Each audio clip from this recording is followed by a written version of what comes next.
Reverend Billy C. Wirtz. Thank you, friends. Once again, boys and girls, it's time for another Mr. Wiggly story.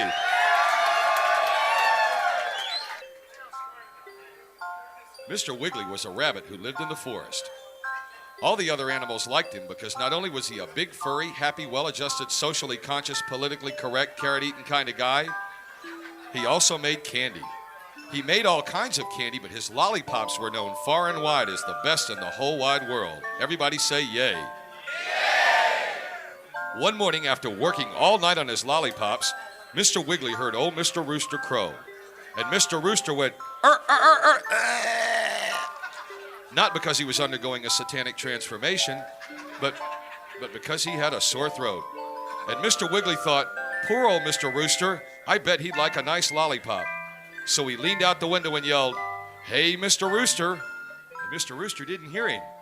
So he leaned out the window again and yelled, "Hey, Mr. Rooster." And Mr. Rooster still didn't hear him. So he leaned out the window again and yelled, "Hey, you silly old cock, come on over here and I'll give you something to suck on."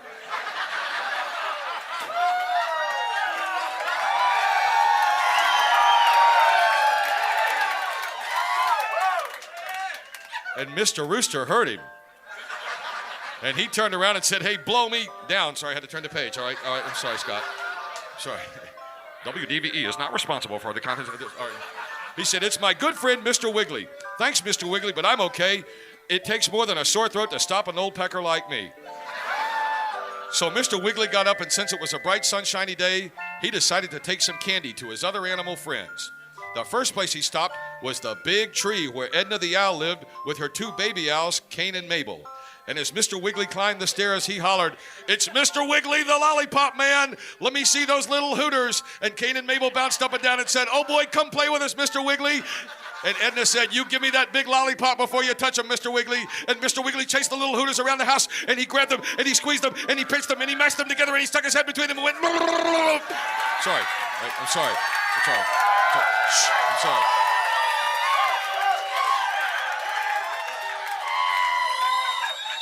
Sorry. And he said, "Well, Miss Edna, I'd love to stay and play, but I've got to go see some more of my friends." So he gave the little hooters one more squeeze, and he hopped on down the trail. He decided he was going to go see Polly Pussycat. She lived in the big bush where it was all warm and dark. Mr. Wiggly knocked on the door and said, "Hello, Miss Polly. How do you do? Mr. Wiggly's got the big lollipop for you." And even though she really wanted a lollipop, she'd been out all night at her adult kittens of catnip eaters meeting, and she was real tired and couldn't get out of the bed. So she said, "Oh, Mr. Wiggly, it's so big."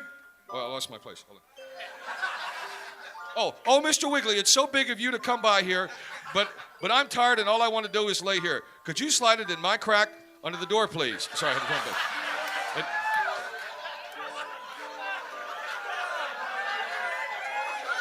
Okay.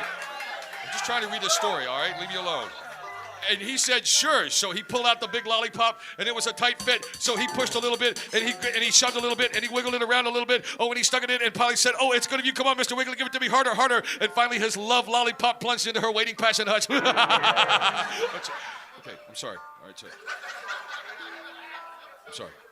"Oh, that was good," said Polly. "Oh, my, what a big lollipop. I don't even know if I can get my mouth around it." And Mr. Wiggly said, "I almost went limp from that effort. Thanks for validating my rabbit manhood." And she said, "Oh, Mr. Wiggly, I love it when you come." Wait a minute, I lost my place. Oh, yeah. She said, "Oh, Mr. Wiggly, I love it when you come over to play. How'd you like to come in and lick me in a game of checkers?" And Mr. Wiggly said, "I'd love to, but I've got to get back to my house. And besides, if this story gets any worse, Reverend Billy and Mr. Scott and Jimmy's butts are liable to be thrown off forever." So he hopped on down the trail, and he got home just in time to watch his favorite TV talk show, Hound Dog Riviera, and his 2-hour special on dysfunctional squirrels and the nuts who love them. The end. But stay tuned next week when Mr. Wiggly and Mr. Rooster get into a big fight and Mr. Wiggly tries to choke the chicken. See you next week on Mr. Wiggly.